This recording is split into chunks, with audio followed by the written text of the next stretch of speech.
Texas A&M and Haynes King are preparing to take on Colorado in Week 2. I want to take a few minutes and talk about what we can expect from Colorado's defense and what Haynes King needs to do to put the Aggies offense in the best position possible. And Colorado is coming off a Week 1 victory. Excuse me, can't talk. They're coming off a Week 1 victory against North Colorado or Northern Colorado at FCS school, so they didn't show a ton of what they're probably going to do against A&M in that game. So I went to last year's game, the 2020 game against Stanford, because Stanford has, I don't know if it's a similar offense, but they have a lot of multiple personnel packages, kind of like A&M. They use some 2 tight ends. They use spread, no tight ends, so they have 12 personnel, 20 personnel, whatever it may be. A&M has at least a similar diversity as far as packages go. So I want to dive into that film and then talk about what Haynes King can do as a quarterback to help A&M be put in the best position possible. But before we look at the film, I just want to encourage you to consider subscribing to the channel if you like any quarterback-related content. So real quick, let's look at the Colorado's defense from last year. We're going to take a few minutes and look at their numbers.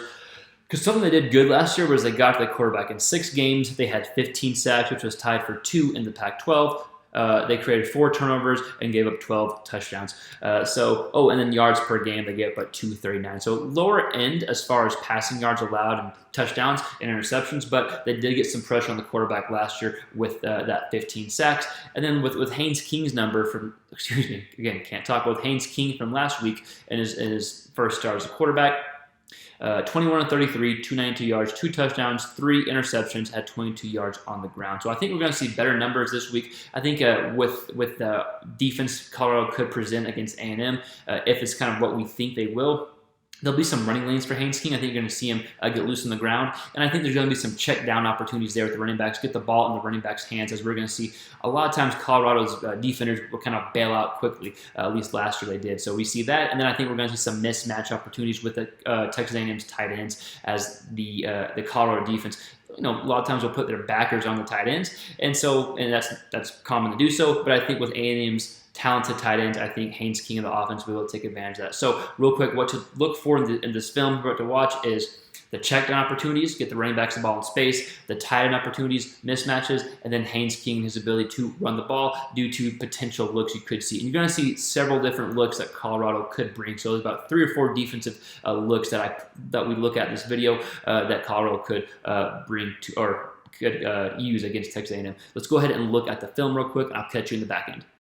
So here we have Stanford lined up in 12 personnel. So we got tight end here, and then Colorado has 1 up top safety here. So what Stanford did here is what Colorado did here was had a linebacker on a tight end here. And so that plays into A&M's advantages very well if this is the same case that Colorado does against Texas A&M. So of course we got receivers spread out here, no one to this side of the field, so this corner's creeping up here. And we're going to see a completion to the tight end here. So again, if they have a tight end on a linebacker, any of A&M's tight ends are manned up on a linebacker, then that's probably going to be a mismatch for Texas A&M just because of how talented their tight ends are.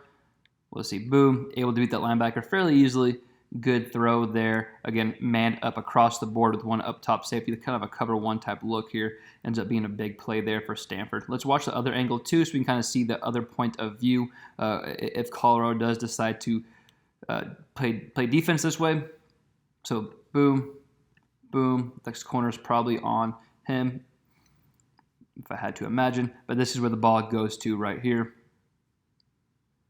Quick delivery there, boom. So I think this could be a matchup A&M tries to go after, as having the Colorado linebackers man up with the Texas A&M tight end.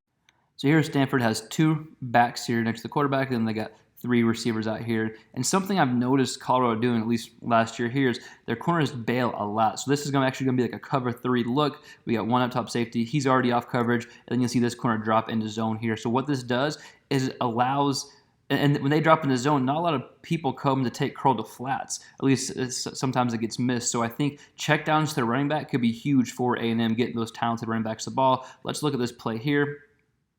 So again, let's watch this corner. He's already creeping off. At the snap of the ball here, he bails quickly. So we got bail corner, middle of the field. So these guys have their thirds here playing cover 3. Look at this wide open receiver here.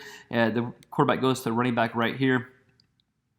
And nice little check down there. But again, I think just some underneath type throws to the backs are going to be there for Texas A&M, especially if Colorado has anything similar to the defense they played against Stanford last year. So So here's another passing play for Stanford here. We're going to see it's going to be cover 3 again. We're going to see corner bail. Corner bails out. He goes here too. And you're going to see the curl to flats area is going to be wide open. It ends up being a running play for the, not running play, but the quarterback scrambles. But the curl to flats is wide open. So I really think you can get some swing routes going out there, or just your check downs I think are going to be open here. Or even the quarterback, or even Haynes King running the ball, just because of the simple fact he's a good athlete and can. But look, corner bails here. There's really the curl to flats player is kind of just standing right in the middle. Now in his defense, no one's come out yet. But even over here, there's no curl to flats receiver or defender over here. We got boom coverage. Look how much space is here. Now obviously he's running out this way, but I do think curl to flats, or even the quarterback running the ball if Colorado is going to bail this quickly against Texas A&M. Let's go ahead and fast forward just a hair here. Yeah, let's see this area here. Or not this area, but let's see this point of view. It's like he's going to blitz, and he gets out of it. I messed up again. I apologize. Boom, boom, boom. Here we go. That's what I get for being impatient. Sorry about that, guys. Okay, here we go. So they basically have 2 guys on 1 receiver right now. Maybe they're doubling him. I don't know. But still, there is no one in that curl to flat area quarterback's able to run. So either a quarterback run or a nice check down could be a good play call there. So here's Colorado against the run. It's actually a good play defensively, but I think it goes to show that A&M could get the play action game going and probably hit some balls over the top if the run game gets going. We're going to see safety here. Corner creeps back again like the previous video, so it does look like a cover 3 scheme look here, even though he's not press man, but a little closer line of scrimmage. And then we're going to see this safety fill the hole here. So when he recognizes run, let's see. I thought we were close to the snap of the ball. Here we go, here we go, here we go. Okay, so his safety recognizes run. He comes in here. These corners still bail here, even though the receivers aren't going vertical. So they have a zone here, and he comes up and fills the gap here. So I think you could get some play action stuff going, get some more pursuit of the backers and safeties going, then maybe hit a guy down the field here if A&M can get the running game going. Let's watch the other point of view. Yes, watch this safety here. If they pursue this aggressively, that's a good read by the safety, right? He sees the lead blocker coming, so that's his read guy. But if they pursue this aggressively, you could see the A&M take the top off the defense here if they get the run game going. So here we see a similar setup the past few plays, but it's actually going to be cover 1 man under. So we have 1 up top safety, we got man here, and we're going to see the whole team is in man, and we're going to see how that opens up the run game for the Stanford quarterback here. No one accounts for the Stanford quarterback. If that's the case against A&M, you should see some running lanes for King. At least that'd be an option for him to potentially take off and use his legs. So we're going to see man across the board, see man with the running back. Here, and then 1 up top safety, right? So we call that cover 1, and then man under. Everything under the safety is man. And then we see the quarterback for Stanford able to take off. He's not accounted for. He's able to pick up a big first down there. Let's go ahead and watch the behind the center angle. I think we got it. The end zone angle, this worked too. Just so you can see how the quarterback's not accounted for, and King being a much better runner than Stanford's quarterback last year, he could really do some damage with his legs. Let's come in, able to avoid him to come upfield. So it's a good job with the Stanford quarterback there. But again, if that's the case, if Colorado does have that scheme in there, they do some cover 1 man under, and the quarterback's not accounted for, there should be some running lanes for King. So here's the first time we've seen a cover 2 look from Colorado in this film breakdown, but we're going to see it's going to lead to a mismatch of a Colorado linebacker on, I don't know if he's considered a tight end or slot receiver, but he's a good pass catcher for Stanford. And so I would envision this being one of the tight ends for A&M potentially, right? So even though it's technically 20 personnel with 2 backs, you could potentially say it's 21 personnel if he was a little closer. Neither here nor there. At this point of the video is it's a mismatch here. We got 2 up top safeties leaving the middle of the field wide open here, right? So we got half. This backer is taking this this pass catcher, we'll call him, and it's a total mismatch here. Good ball here, good recognition by the quarterback to see cover 2 hit in the middle of the field. But again, another example of how I think A&M will be able to use their tight ends in the passing game over the middle of the field, because I think it'll be a mismatch for Colorado's linebackers or even their safeties potentially with how good A&M's tight ends are.